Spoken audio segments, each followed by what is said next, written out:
Welcome to Colors of Perth, where we explore life stories together. My name is Yamuna, and I am your host in this journey. Before we deep dive inside today's story, let's have a fun fact about today's guest. Most of the people in Perth knows him as the blue-collared beard photographer. So let's find out what's behind those blue-collared beard story. Oh, the blue-coloured beard. The colour in the beard goes back approximately 10 years now. And it came about because I was photographing one particular young model that I was a student here from Malaysia. And she had very brightly coloured tips in her hair. And we got on really well. We still are really good friends. And we'd been shooting quite regularly, sort of probably probably every month or so. And one day, just in conversation, I said, one day I'm going to dye the beard black. Black. Because it was very grey. And young Jennifer said, no, go colourful. And as old people do when young people make suggestions, I said, oh yeah, that'd be good, thinking nothing more of it. But 2 weeks later, we're shooting again, and Jennifer has hair dyes, colourful ones. Wow. And says, there you go, you're now going colourful. So from then on, it's been coloured. So is that blue or purple? It's often a mix. This one is a mix of blue and purple. Purple? Purple, yeah, purple or blue, whichever way you want to take that. I have tried all the other colours. I've tried rainbows. I've tried rainbows horizontally. I've tried rainbows vertically. Yep, down and down. Too much work. It now stays blue or purple. That's it. And it doesn't look quite as bad when it fades. Mm-hmm. So green looks very good if it's bright and Green. it's green. This green. Green, yes, when it's bright and it's new, but when it's a little bit old and faded, it does not enhance one's look at all. It's terrible. So blue or purple now. So it really has become a trademark. Yeah, is that a trademark? Yeah. So I was right. Yes. Yeah, a lot of people know me more from the colour of the beard than they do as my name, so which is good. So in this conversation, we lost the introduction part. Oh, the introduction. I'm just Bluebeard. It's Richard Lancaster. Old. I'm not going to go into details as to how old, but old. Okay. Been resident in Western Australia pretty much all my life. We came over from Melbourne when I was 1. Oh. Not that I ever remember it because we spent a limited time in the city and then lived in the wheat belt for the next 6 years. So various places of which I have vague memories of some of them.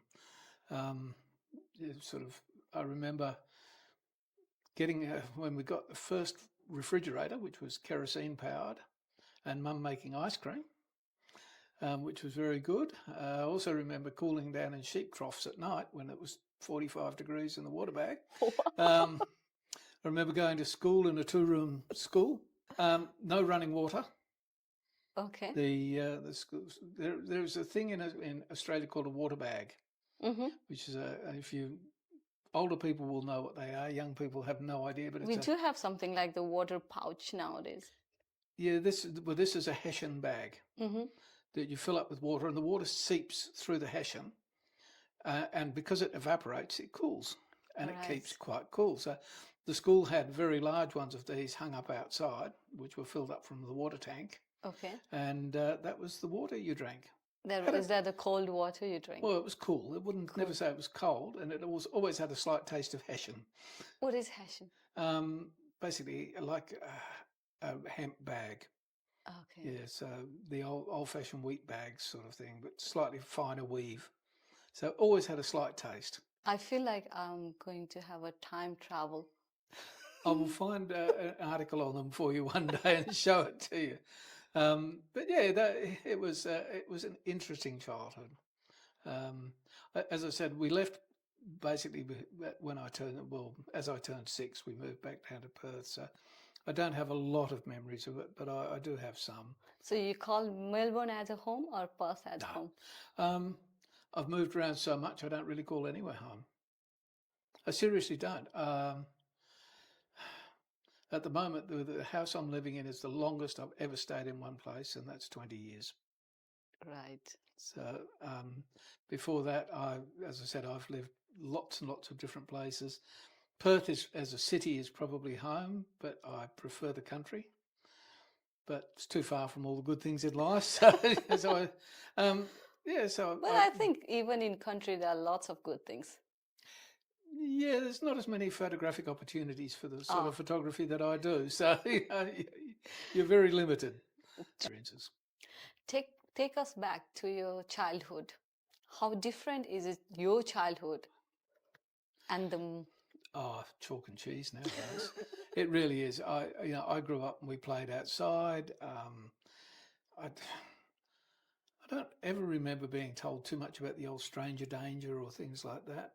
when I was kid, my parents always used to say that don't go outside, someone will pack you in the rack bag and take you over. I don't recall that being said. I really don't. All I can really remember being told is be home before it's dark. Oh. So yeah, and if you weren't home before it was dark, you didn't really want to go home, but you did. You knew you were in trouble. I must say I was lucky because my parents, with the odd exception, were never one for physical punishment. But the silent treatment could be worse. Worse. Yeah, it could They be didn't feed well you? and truly worse. Yes. How would we do the silent treatment? They don't talk to you? It would just be, I am so disappointed in you and go away sort of thing. Yeah, it was, it could be a lot worse than getting a whack round the backside. It's true. over and done with and you can move on. But no, but I had a really fortunate childhood. My parents, very small family because my mum and dad both came out from England. So you are English? Yes, basically I'm English. My brother was born in England, but he was 4 years older than I am, and that was all we had. We had no other relatives in Australia, so it was just us against the world, sort of thing. So they obviously made mistakes in coming to upbringing. Australia. No, well, I don't know. We were £10 off being Canadian. They were £10 poms, as the saying goes, and just after the war, you could emigrate for £10 to Australia. To Australia from England. From England, but it cost £20 to go to Canada. Oh, so that's why they choose to come to Australia. We came to Australia, so I was £10 off being Canadian. So I don't know. So if you had an extra £10, you would be a Canadian. I probably would have been Canadian. Yeah, I would have spoken with an accent and maybe would have learnt French properly. Not that I ever learnt French improperly. So when you were in the school, right? Do you remember what was your first experience? No, not really. You don't remember anything. Whether I've blocking this out of my memory banks or what, I'm not sure. But I have varying memories of school. I remember a little bit of about grade 3 in primary school when we were living in Kalamunda, and I actually met my friend who was in Port Hedland, a gentleman by the name of Chris, and he had a broken leg. And he was, as he is now and as he was then, he was a great entrepreneur because we used to hire out his crutches to anybody else in the class that wanted to spend a penny on using his crutches for a go around the block. So, yeah. That's you call it entrepreneur. Entrepreneurial, yeah, and he always has been after it. So I met him when I was 8 years old. We left and then he left and didn't keep in touch for a while. But and I remember things like talking in the scripture classes and going home with your hands like that because you couldn't open them up because you had the cane across each one and you just eat your dinner. 6 of the best, I think, on each hand. Corporal punishment was a thing in those days. What was that for? Talking in scripture. Religious education, scripture classes. Oh, so do they teach you about the Bibles and everything? They were trying to. Trying. Didn't work. Not in high school, no. Not in high school? No. Oh. I had some girls that I was madly in love with, but I don't think they even knew I existed at the time. Were you a shy person? Uh, Extrovert or introvert? with girls, probably a bit of an introvert. That's what people say to themselves, but that's not really true. I don't know. I didn't have the self-confidence to approach girls and talk to them sort of and ask them out. And plus the school I went to, the catchment zone for the high school, the high school was actually, it was Mirrabooka, but it's now called Dianella Secondary College. It was Mirrabooka Senior High School in those days. But the catchment area went from Yanchep through to Trigg Island, and I think east through to Morley. So we had a huge catchment area. And one of the girls I was madly fascinated with lived very close to Yanchep. Still remember her name. Gorgeous blonde girl. I won't go into more detail. You said you still remember her name. I remember her name. But that's not her name. Gorgeous blonde girl. No, but she was a gorgeous blonde girl. And then we had another one that, and yeah, that one was actually a year younger than me. She was in fourth year when I was in fifth. And we had another girl that came in from Europe in fifth year, who I ended up actually working with in the federal government. Oh. And yeah, she was a lovely kid too. But, so you're saying now, she is a lovely kid. Well, she was a lovely young lady in those days. That's how you say it. Yeah. So, do you remember your first girlfriend? Yeah, I remember bits of them. Yeah, some of it was just silly flings. Yeah. Okay, let's go to our photography thing. How did it actually started? Probably when we were living at the university residential college there. My brother decided he was interested in photography. Not you? No, well, he was 4 years older and he was working by this time, so he had money. I didn't have money. So, but I managed to get myself a folding Kodak camera, bellows camera. So, with the reels? Oh, no, you used to fold it out and it was roll film. Yeah. So you put it in and it was a good one because it actually had shutter speeds and aperture. Not just press the button. Oh, so, yeah? It was still pretty much infinite focus, but yeah, and I took photos with that for a was that 1920? No, the camera was probably dated about 1930, I think. But how old was I? That would probably been mid-60s. 1960s. Something. How old were you? 13, 14. Okay. So you started when you were 13, 14? Yeah, started there. Then my brother upgraded his camera. And you got the old one? Well, I talked him into it, I think. And so I got the old one, which was a single lens reflex, a Praktika 4. And of course, he bought another Praktika, which had the same lens mount. So we were sharing lenses, which is good. But it was also 35 millimeters. So it was a whole lot easier to get film and get it processed and things like that. So was it just like, okay, I want to be a photographer, or somebody said, you could take a good pictures, you can be a photographer? No, nobody ever said that.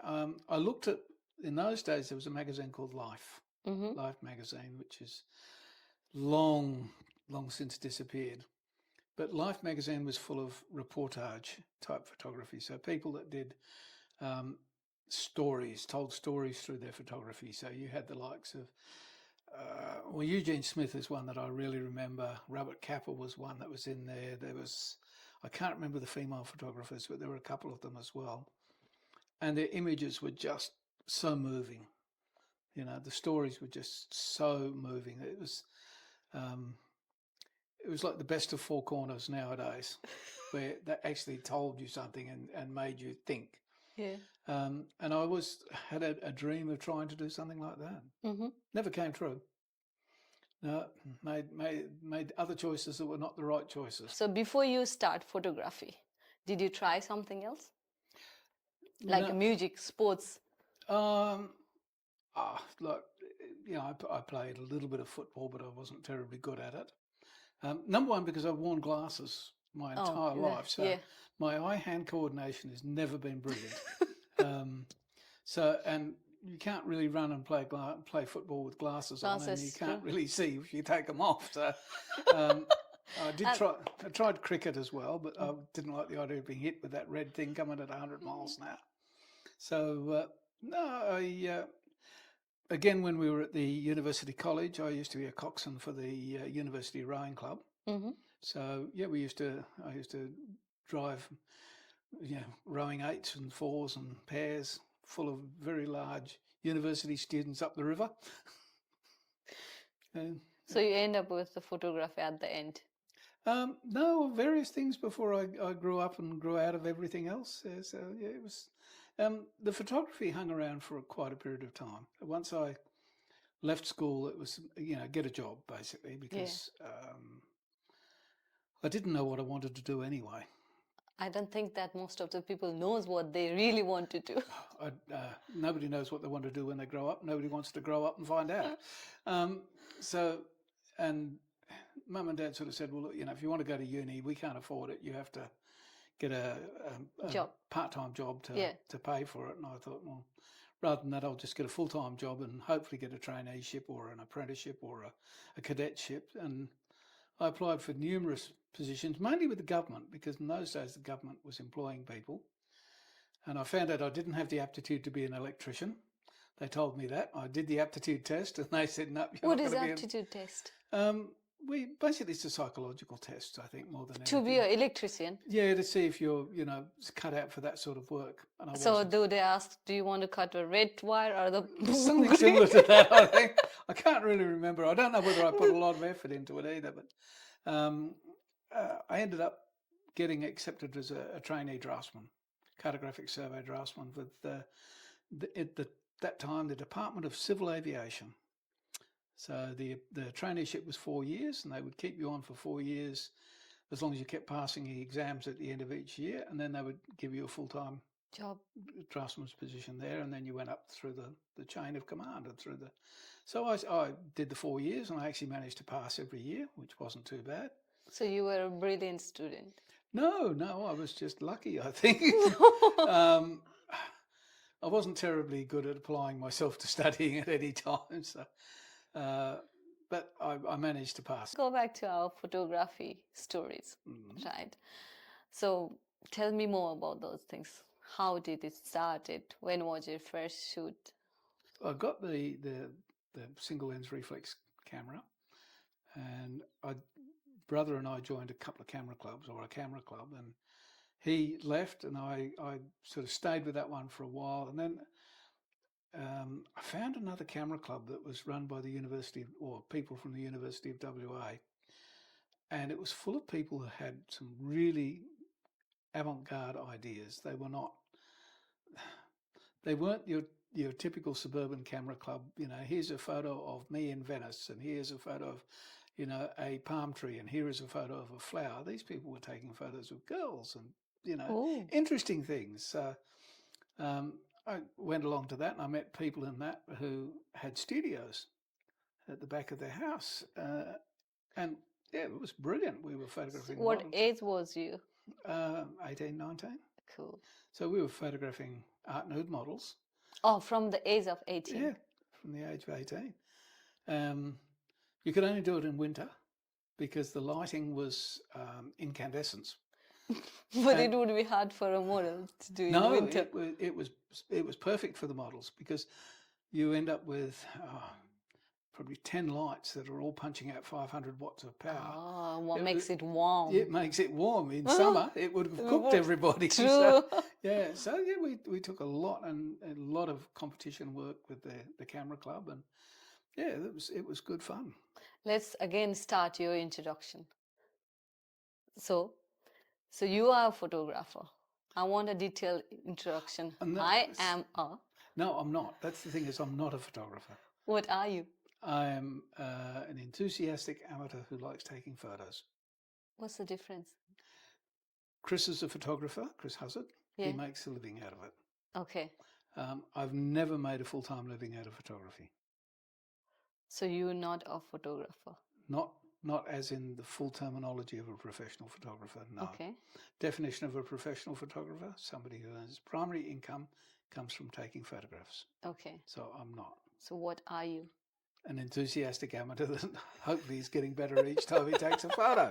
I did a little bit of wedding photography, but only on the side. It was only a supplementary income. It So was never is your full-time. photography thing still a side business, side hustle, or side No. passion? I don't charge for it. I take photos because I enjoy it. Yeah. If it can help somebody else along the line to make a career out of modelling or photography or both, great. If it doesn't, then I've tried my best. But I take some stuff for money at the moment, but not a lot. Have you ever thought of taking a photography as a career? Yes and no. Oh. Yes, I've thought about it. No, I'm not going to do it. At this point, obviously, you're not going to do it. No, it's one of those things. I don't like work. When you're paid for something, it's work. Yeah, it is. So I don't like work. You're responsible to do that. And that's the other the thing that I have the absolute freedom with is if something doesn't work, all right, nobody's lost any money. They might have lost some time, but nobody's lost any money. Sure. I photographed, I think it's 3 weddings in the last 10 years, and they were the most nerve-wracking experiences I've had in years. Why? Because you can't stuff it up. True. You just can't. You can't have a bad day. You can't have things go wrong, and yet there's so little that's within your control. Yeah. I admire anybody that shoots weddings because you've got, as a still photographer, because I don't do video, because as a still photographer, you've got the videographer in the way. Yeah. You've got every so-and-so with their mobile phone in the way. And all the guests. And all the guests. And then you've got the weather and all those sorts of conditions. And anybody that wants outdoor weddings in the middle of summer, in the middle of the day, should all be shot. Because it's the worst time, and particularly if there's not anywhere where you can get some decent lighting. Right. It becomes a real heartache and stress. What about your wedding photos? Are you satisfied with those? Yeah, mate took them. The last ones anyway. I don't remember getting photos from the first wedding. Probably did. Probably a good thing I haven't got them. So who took your wedding photography? A guy that I knew from work. I was working at a school in those days. Yeah. Not as a teacher, just as doing the maintenance and organising maintenance. And one of the teachers there, who was the computer whiz, and I, who was still mates, he was into photography as well, and he took all the photos for us. Are you satisfied with those? Yeah, they've turned out really well. See? Look at them once every about 20 years now. It's been 20 years that we've been married. So, how do you feel when you are a model and someone is taking picture of yours? It. You hate it? I hate it, yeah. Do you hate being here? It's an uncomfortable experience. My preference would be to be sitting on the other side of the camera going, click. That's easy. So when someone else is taking a picture and you sort of knows that, this angle is better than that. For me, I don't. The best angle of me is my back side as I leave out the door. That's my best side. Memory as a photographer. Oh, not a photographer. Of taking photos. Of photos I've taken. I got a few. One there. It's when would it have been? It would have been early 70s. And I used to take the camera to work and take photos walking through the streets at lunchtime, going to and from the bus to go home. And I went down lunchtime, and the Perth Town Hall had. Do you mean this Perth Town Hall? Yeah, the Perth Town Hall. Bob Hawke was there. Now those days, he was the president of the Australian Council of Trade Unions, the ACTU. And there was obviously an election coming up because he was speaking in an election. And I wandered in because they didn't have security on the door and that. And I listened to him speak, which was really good. He was a brilliant orator. But I actually took some photos of him speaking, and I had some photos there that I thought were pretty damn good of Bob Hawke. So that was one lot. Also, probably it's a while ago now. Up in the Pilbara, my friend was running a camp for a mining company to survey a railway line. And they had the Aboriginal elders, some Aboriginal young fellas, some mining company execs, PR was there as well. And we also had archaeologists and things like that to look for sacred sites along this proposed railway line. And I took some photos of some of the young blokes and some of the old Aboriginal elders, and I was quite pleased with some of those as well. And listening to the stories from the elders was even better. There was the place, believe it or not, was called the Wheelie Wally. Willy Wally. Wheelie Wally, and it was a spring. Yeah. And water up anywhere in the northwest, or water anywhere in Western Australia, is precious. And this old Aboriginal bloke was saying, when you get to the Wheelie Wally, you've got to sing to the spirits. And I'm thinking, yeah, right. He said, because if you don't sing to the spirits, the wind will come up. Oh, wow. That's a belief. And yeah, fair enough, And a couple of days later, they were all off with the helicopter going back and forth to places. And we had a couple of English girls, backpackers, that were helping us out with the catering. And my friend said, take them for a drive, go up to the Wheelie Wally and have a look, know, and then there's a couple of other spots. So we drive up to the Wheelie Wally and we get there. And it's as still as it is in here. Not a breath of air. Within 5 minutes, the wind had picked up at the Wheelie Wally. And the hairs on the back of your neck are all prickly. It wasn't an evil feeling. It was just, it was an interesting experience. So, yeah, some fun times. Is there any moment while you are photographing someone that you just want to give up?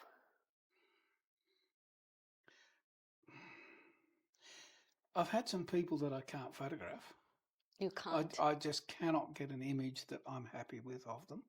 Is that because they look horrible? No, it's it's probably the complete opposite. It might be the fact that I'm trying to compete with somebody who's really good when they photograph them, and I cannot match that. No, I think no, that's it. Give it all up. Give it away. Yeah. When you say that, can you simplify for us, like with an example? An example is a bit hard. Just one particular model who is an absolutely lovely young lady, beautiful, absolutely beautiful, and I just could not capture an image which was anywhere near the quality of another photographer I know who. So you mean to say you're not satisfied of the way you captured? It's not like it's not a bad thing. You're underestimating yourself. No, it just was. The image wasn't good enough. I would never post it or give it to her or anything else. It just wasn't there. There's just something about it just did not gel. I've probably had other times too when I thought, she'd give. I've had some models that I thought I'll never shoot with you again. Yeah, but you still end up shooting. No, I've never shot with them again. So one of them was an international travelling model who was just impossible to work with. Not impossible. No, that's wrong. You might have got different characters, like different models. She didn't interact well. She didn't. She was. In case you hadn't guessed, I like to talk a bit. Yeah. And she would answer yes and no. And also, answering yes or no is not easy. It's not and it was you built no rapport, so you had no sort of baseline feeling of where to go with the shoot. So yeah, that was a 3-hour shoot that felt like a week. Oops. And a good shoot is a 2-hour shoot that feels like 5 minutes. And I'm fortunate I've had a lot more of them than the others. So have you traveled many places for shoots? Not specifically for shoots, but I took the wife to Paris for her 60th birthday and found a couple of models in Paris that would come. I could shoot very with. Nice. So that was quite good. Uh-huh. And again, great fun because one of them had good English, but the first one didn't speak English at all. The model. Yeah. Yeah. And I don't speak French at all. Is that a sign language? Apart from parlez-vous anglais, you know, Oh. and which she goes, no. What does that mean? Do you speak English? Oh. And I'd found an apartment that the guy used as a studio as well. He spoke English as well as French. Yeah. And he let us in, and he let the model in, and he did the talking to both of us for about 5 minutes and said, I'll see you in a couple of hours. And we spent a happy 2 hours. It was great fun with sign language and lots of laughter. Because I would try and mimic a pose and she would just lose it. So it was good fun. Probably the most nerve-wracking part of that, though, was at the end of the shoot. I knew the hotel name I was staying at, but to book a taxi in Paris, you needed to either speak French or the internet in French, and I don't. So I'm walking through and this is probably. So they do not have anything in English? No, they do very little in English. Cool. So about 5 o'clock in the afternoon, and this is December, so Cold. it's dark. Yeah. And I'm walking through this back streets of some suburb that is full of swarthy Middle Eastern men, dragging a camera bag with a purple beard. Oh, wow. And finally found a taxi with a green light on it and hailed him down, and that was it. I got back to the hotel in one place. No, never had any problems. Never had any problem. I had people that would ask to have their photo taken with you, and that's fine. But so when you go to other places where people are not known about you and where they don't know you are a photographer, and they suddenly finds out you are a good photographer, how do they react? They don't find out. I don't tell them. Yeah, they might be find out, like you found someone in Paris, like model. She was an advertising as a model, so yeah, I approached her, and obviously through the internet you can speak any language you want after that, which is really good. And I think Google Translate might be better now, but nowadays, yes. Yeah, I don't think it wasn't too good back then. That's going back a long while. What was your first camera? First camera was a Praktika. And what you have now? How different are they? Oh, chalk and cheese again.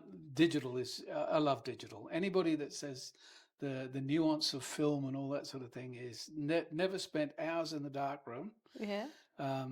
With smelly chemicals and something which they've thought, oh, hang on, did I overexpose that, underexpose it, overrate it, underrate it? Do I overdevelop it, underdevelop it?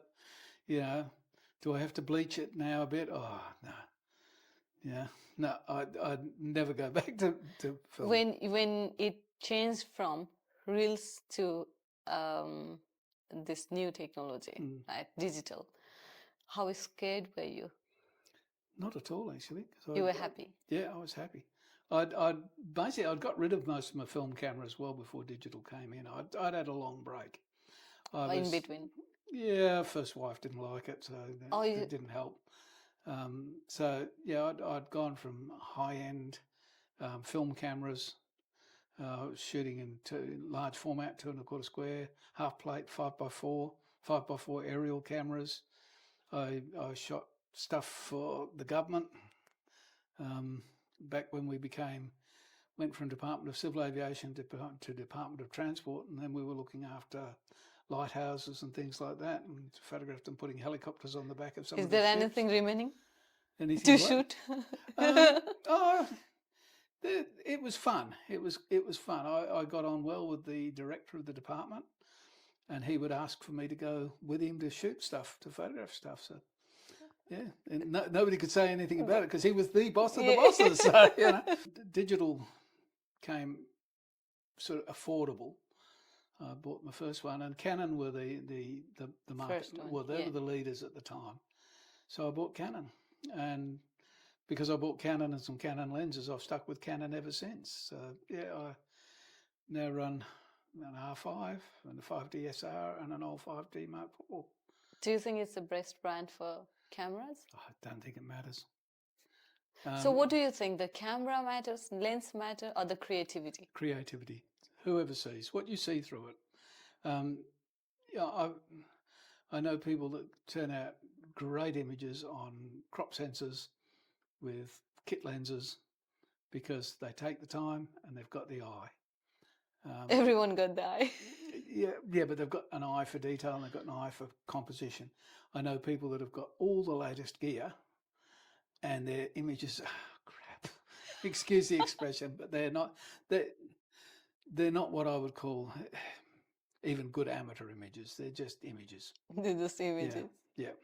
So yeah, it's the person, not the, obviously, the better the lens, the sharper it's going to be. But Yeah, but still. it's still the person that's using it. You've got to know what you're doing to create a good image. How do you define a best photographer as? Let's say a good photographer as. Depending on what you're looking at, this is the thing. If you're looking at fashion photography, it's something that grabs your eye. Yeah. So you're flicking through the magazine and you go, Have you seen the pictures of those fashion magazines where there is no expression of models? Oh yeah, but you don't pay your fashion models to have expression. They're paid to be clothes horses. I know, but how? So but you can still get images in them that do jump out at you and say, "Wow," whether you cut their heads off. You see the Prada? Yeah. They just have a bag like this. Yeah. Whether you don't have a head or not, Yeah. Some of the images you will go, "Wow, that's that." Some of them, yes. Yeah, that grabs me. That in my opinion is what makes a good photo. Same as, if you look at fine art nude photos, it's something which makes you look at less than the naked, not at the naked body, but at the way it is all put together with the light, the shadow, everything that contributes to the image. We don't get enough, sort of reportage images now because everything's movie and TV and video. But that was the same sort of thing. There's a great book, if you ever get a chance to get it out of the library, called Minamata, town in Japan. Okay. The book is by W. Eugene Smith. Mm-hmm. And the images were all taken on film, all 35mm. And if you can read that book and not cry, you're a rare person. I should try. Try it. Yeah, I'll try that. It's a really rare person because the images are they're gut-wrenching. So is that a storybook? It's just the images in the book. It's images and a bit of text, Story, not a lot of text, but mainly images. But it's the story of the mercury poisoning of the fishermen at this town called Minamata and their kids. And the images are just, as I said, they grab you by the gut and yeah. Yeah, actually, picture tells lots of story. And they're not all super sharp and they're not all anything else, but they are really good. Do you have any experience of that kind of pictures in your life? Fortunately and unfortunately, no. I would love to have been able to have shot something like that. But young Eugene Smith went through hell to do it. He was beaten by the thugs. He was almost killed, actually, by the factory thugs. So, yeah. I would always think how those reporters or the photographers who goes for war and those many things, how they survive. Well, Smith was a Second World War photographer. So he managed to take some photos at Iwo Jima. Got quite badly shot up and wounded there and barely survived. So I think it was there that he was wounded. Anyhow, I won't guarantee that information. But he I think he was in hospital for a long period of time. And he said if he couldn't put film in his camera, he would give up taking photos. Took him about 3 hours to put a roll of film in the camera. And one of the early photos he took of his two children walking away through this path and the bushes are over the top. And it's a classic. It's a good photo too. When you explain it, it gives me a goosebumps. And if I really see the picture. He is one worth looking up, W. Eugene Smith, just because he's good. And of course you get, the likes of Ansel Adams if you want, classic landscape photographer.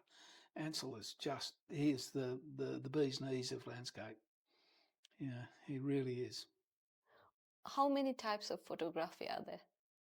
Landscape, portrait. Oh yeah, micro, macro, fashion, as many as you care to put a name to it. So the field where you are, right? So you do most of the nude photography. A lot of nude photo. I'll Yeah, be let's honest. say. Yeah, I take a lot of just model portfolio type stuff for them. There's a reasonable sort of run of new models coming into wanting to try and get into it in the city, and if I can take some good photos and it helps them along their way, good on it. If I don't, well, yeah, we've tried. Yeah. Is there a reason why you chose nude photography? It's actually quite difficult to do and make it look tasteful. Yeah. Um, I don't want to be a gynecologist, so that's not my thing. To me, the really good fine art nude stuff, the model is obviously naked, but there is nothing showing. I have seen your pictures, right? When you post in the Facebook, they, as you describes, they doesn't look like a nude photography. They looks wow. It's hopeful that if you can imagine yourself sort of standing wherever, not wearing any clothes, but comfortable in the way you're doing it. That's the aim, and you tend to not. Most good art nude models don't look at the camera. They're engaged somewhere else, and also most good art nude models don't show too much. So as I said, I don't want to shoot with the old Playboy style or penthouse style, which is just a bit too gynecological for me. I'm not. The last picture you uploaded, I think that's with the stairs. Oh, I don't say it is stairs. What's that? Leather. Oh yeah, that one. Yep. Yeah, that was really nice. Thank you. When we see the picture, when I see your picture personally, I would like to, how did this idea even come in your mind? It was just a letters and it was just a model and the light coming from different side. I'm fortunate that a lot of those models have got lots of weird ideas. So let's everyone make clear. So all the poses and light ideas and everything, is that you or the models? A lot of the posing is the model. Yeah. The lighting is me. Yeah. Things like putting the ladder in, that was me. But how they interact with the ladder, Yeah, that becomes them. them. Now I will make some suggestions. Like I had some photos which basically all you see is legs, and it's a model in point shoes, ballet point shoes, standing on the step of a ladder, one foot slightly back, and it's cut off. It's just legs. And that was one that I wanted. But she did other things with the ladder that, it makes the photo very different. Yeah, and I sort of, to me, it's got to be a collaboration. You can't. I've seen photographers direct models to a centimetre.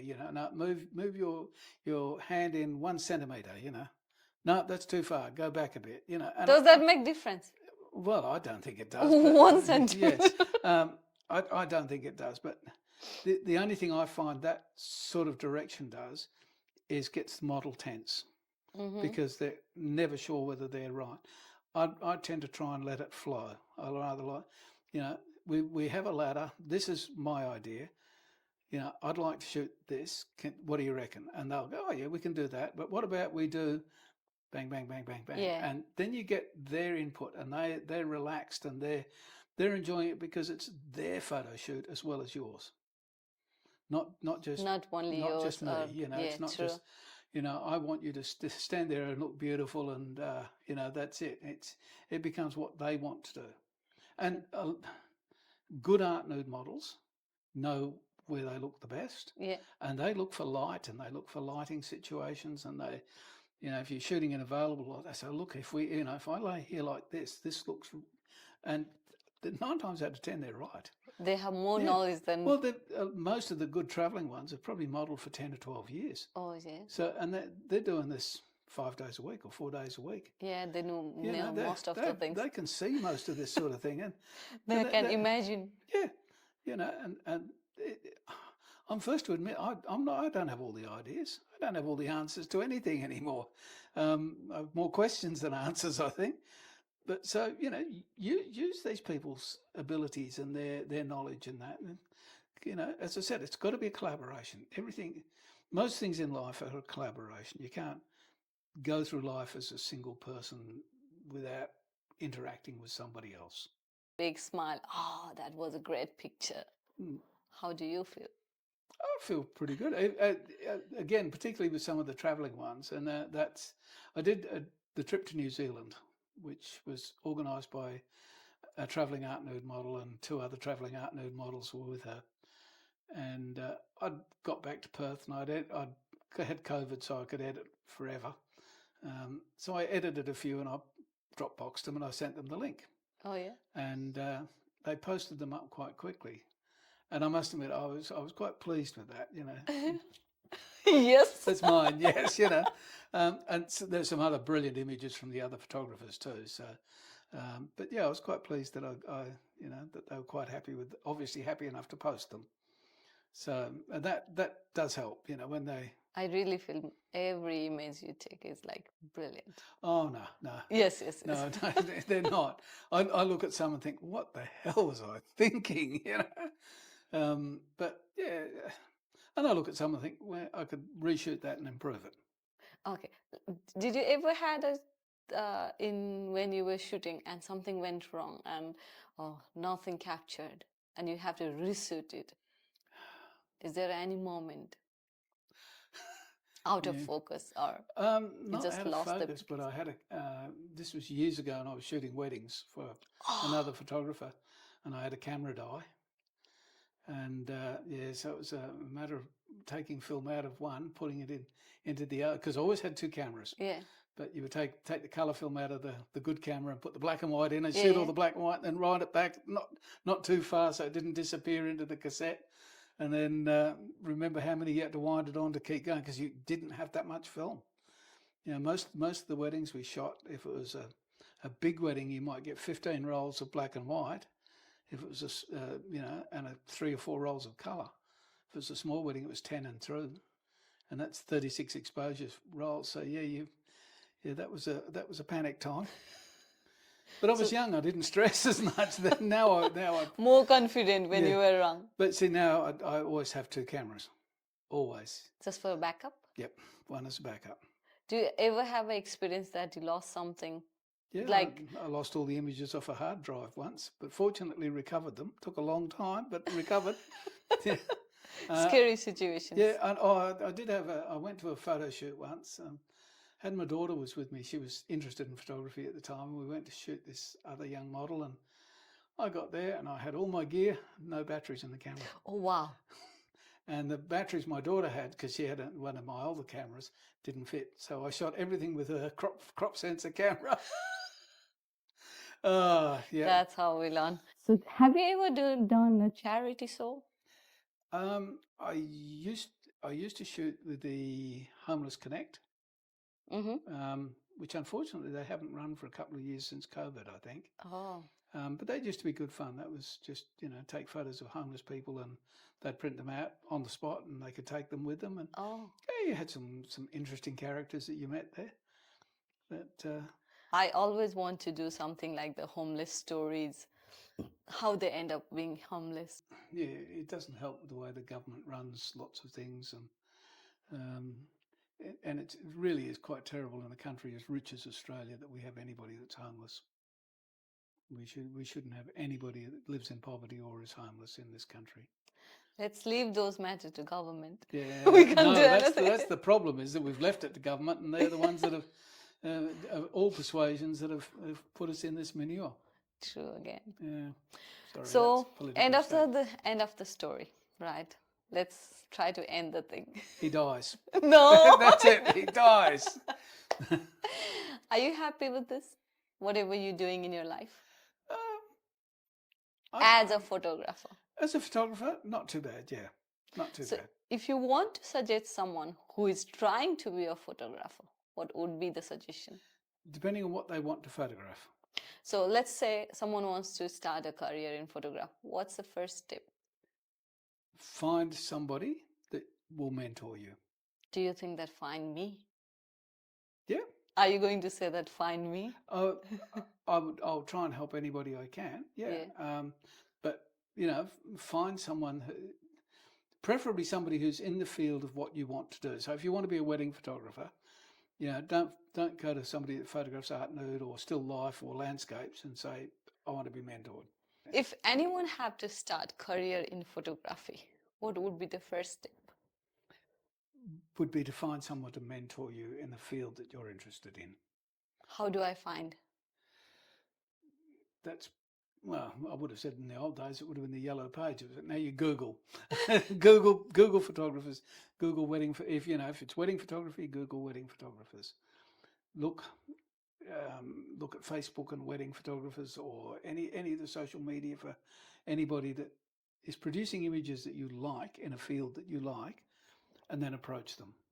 But when people start, they don't know what they want to be. They just want to click pictures.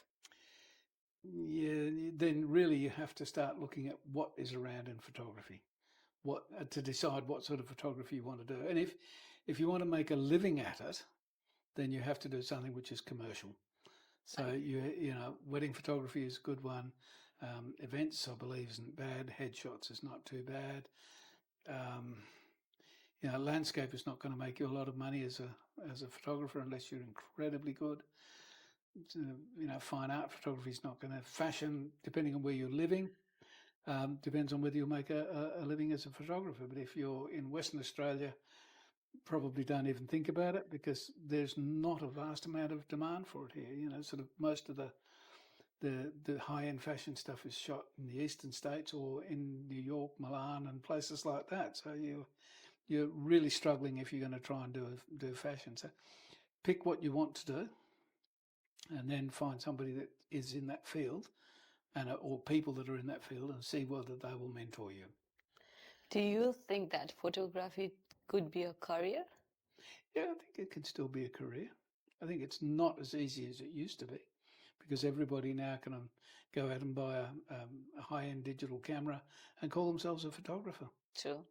So again, the same sort of thing. Look at the images people put out, and then make your judgment as to whether you would call them a photographer or just a happy snapper. I was going to ask you, so when someone takes a picture from iPhone, right, and this is I took this great picture, how do you judge them? If the picture has got merit, yeah, it can be a great picture. But it's, can you blow it up to billboard size and make it look pretty and still have, look like a great picture? Or is it, just the fact that the iPhone's got great dynamic range and it's got quite good color, and on the screen on the iPhone or the screen on your computer, it looks great. Well, that's good.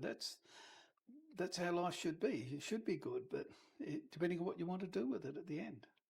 If you want to put it in, a frame and display it on a wall, how is it going to look printed? So yeah, judge it by the final output of what you want out of it. So that's how we should start. So what do you think that the first gear a person need? Basic gear. The basic gear is, well, nowadays I'd say it doesn't have to be. Do they have to go for a fancy cameras? Basically, just a reasonably good quality body. Yeah. And the best lens you can afford. When you say best lens, what variety of lenses? Again, depends what you want to photograph. If you're going to photograph landscapes, a wide angle or a wide angle zoom. The person who is trying to be a photographer doesn't know what they want. Then it becomes more difficult. They must have some idea of the basic things that they're looking at. So you go back and analyse what you look at in magazines, what you look at on Facebook, what you look at on Google. And if you're looking predominantly at pictures of landscape, then you probably want to be a landscape photographer. Oh, If you're looking predominantly at pictures of fashion, then you probably want to look at fashion photography. I didn't want to be a fashion model. Yeah, if you're looking at photographs of people, models, Yeah. and things like that, then you want to be someone shooting portfolios. Okay. So you can then judge the sort of gear that you need. It's beware of the people that shoot model portfolios with wide-angle lenses, because you'll have some very distorted models. Again, it can work in certain circumstances, but not usually what the model wants and not usually flattering. Not really. So how many cameras do you have? Like we imagine a photographer should have this many. This is a whole room full of cameras and reels and picture. That's what we as a normal person imagine. How true is that? Well, I have 3, but I probably have too many. Because basically I haven't sold any when I bought new ones. In the old days, I used to give my old cameras to my daughter, so I never had more than one. But now she doesn't take photos, so I keep them. So how many you have? I have 3 camera bodies. Yeah. That I use. I've still got a couple of old film cameras somewhere in the dark depths of cupboards. So yeah, I have 3 bodies. I use 2 of them predominantly. One is just the emergency camera. Emergency. Yeah, if when I was shooting weddings or a couple of weddings, I always took the 2. The one I use in the studio is probably 10 years old now. I still use it in the studio because it's a brilliant camera for studio photography. It's just not good for anything that's an ISO above 160. Just inside the studio. It's just noisy, like that. Anyways, so that's the end of our conversation. But it's not done yet. I have something. You're not born in Perth, but you are a Perth person. Yeah, I've been living here. So we have some general knowledge, some fun facts, some questions from the history. It might not be for you as a history Yeah, professor. it's going to show how little I know about Perth City, yes. So first is a fun fact. Perth is closer to Jakarta than Sydney. Is that true? True. Where is Jakarta? In Indonesia. Okay, that's true. Perth was once called as a capital of Australia. No. Never ever? Not as the capital of Australia, no. Not to my knowledge, no, because it was last settled. Okay. When we were in Nepal, we always thought that Sydney was capital of Australia. Yeah. And when we came over here, after I came here, 2018, I realized, Canberra is capital. Yeah, Canberra's the capital, and Victoria, Melbourne, I think, was the capital before. Oh, was that? I think so. Yeah, I think Victoria. Okay. Yeah, I'm not 100% sure, but my Australian history's not good. No interest really in history. I've been there, done that. Do you know John Glenn? John Glenn? Yeah. The astronaut? Yes. I don't know him, but I've heard of him. Yes. John Glenn called Perth City of Light from Yes. space. Is that true? Yes. So you know the Yeah, history. because we actually turned all the lights on outside and we left the street lights on that night. Oh, did you? Yeah, because once upon a time we used to turn the street lights off at midnight, or 1:30 actually ended up as. Yeah. Yeah. And then? They'd left them all turned on so that when he went over he could see Perth. Oh, that's a good history. Yeah. So is Curtin University the first university in Perth? No. What was it? The UWA. UWA is the I'm first. pretty sure it's the first one, yeah. So you have something different now, rapid fire round. Oh, God, yeah. Too much drama. Yeah. See how dumb I am now, really, yeah. So best beach on Perth? It's a rapid fire round. I don't go to the beach, so I've got... Just name one. Scarborough. You take Scarborough. That's probably one everyone's going to say. Best coffee spot? OMG, downstairs. Easy. Favorite weekend getaway place? Getaway place, not in Perth. None of them. None of them? Nowhere in Perth that I want to get away to. Do you not have a favorite place to shoot? Well, the studio, Hazards. Oh, It that's has to be, yeah. That's but it's not a getaway. I live here almost. So. One word if you have to describe Perth. One. supposed to be a rapid fire round, not Yeah, like but a I can't thinking. think because it's not. It's a bit boring, dull, Oh my God. dull. How would you get the tourist if you say like that? Probably not going to get tourists if we That's say like not. that. If we get more tourists, we might not be. Some slangs, Aussie slangs. Oh yeah, okay. This could be Easy, interesting. very easy. Yeah. It was easy. What does avro means? Arvo, Arvo, yeah. afternoon. Okay. What does bush choke means? What? Oh, bush chook. Yeah. Well, originally it was a bush turkey. No.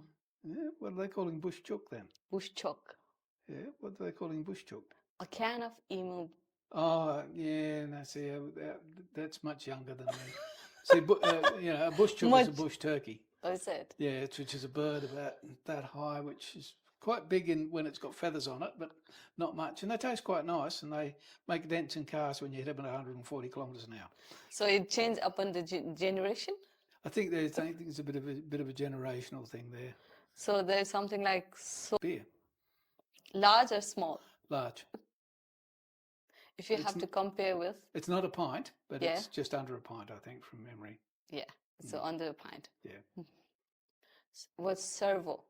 Ah, service station, petrol station. Good. What's sanger? Sanger is a sausage sandwich. See? Sausage, yeah. See, you could have those things. Oh, yeah, but yeah, come on, I can give you some. You probably don't know. I have no idea what. I had to find it out for you. Yeah. So just a general knowledge. Capital city of WA. Perth. Famous island for quokkas? Oh, Rotto. Do you know why it's called Rottnest? No. It was originally named by the Dutch, and they first looked at the quokkas from a distance and thought they were big rats, and it was called Rat's Nest. Oh, So, is it? Yeah. It's like it comes to a rat nest, yeah, rat nest, then is it's a come- rot Yeah, it nest. comes to change to Rottnest, yeah. See, I learned so many things from you. Useless information. No, yeah. it is not. Tallest building in Perth. Ooh, Oh, no, that's probably changed. Is it the BHP one? no. No, I wouldn't have another guess because I don't know. Central Park Tower. Is it? Okay, yeah. One last question. I believe you would know it because you're ancient. Thank you very much. What was Perth originally called? That I don't know. I cannot think of it. I'll probably kick myself when you tell me, but I can't think of the name of Perth originally. Can you even try? It would have to have been something to do with Captain Sterling, I'm assuming. It have to something to do with the river. No, it can't be called Swansville or something stupid like that. Okay, we ask again. What was Perth originally called? No idea. Swan River Colony. Oh, yeah, okay, yeah. Now yeah. you remember? Yeah, now I remember it, but yeah. Thank God. Yeah. You do believe me now. Yeah, no, I do believe you with that. Yeah. Well, thank you so much for your time and patience, young lady. Thank you so much for sharing all those things. And we would like you to come again if we miss any stories. Yeah, I would. It would be a pleasure if you can edit this to anything over about 5 minutes. You'll be lucky. Thanks again, girl. Would you like to say anything to our audience or our family and friends and whoever you want? No, I'd just like to thank you very much for your time and patience putting up with an old person. No.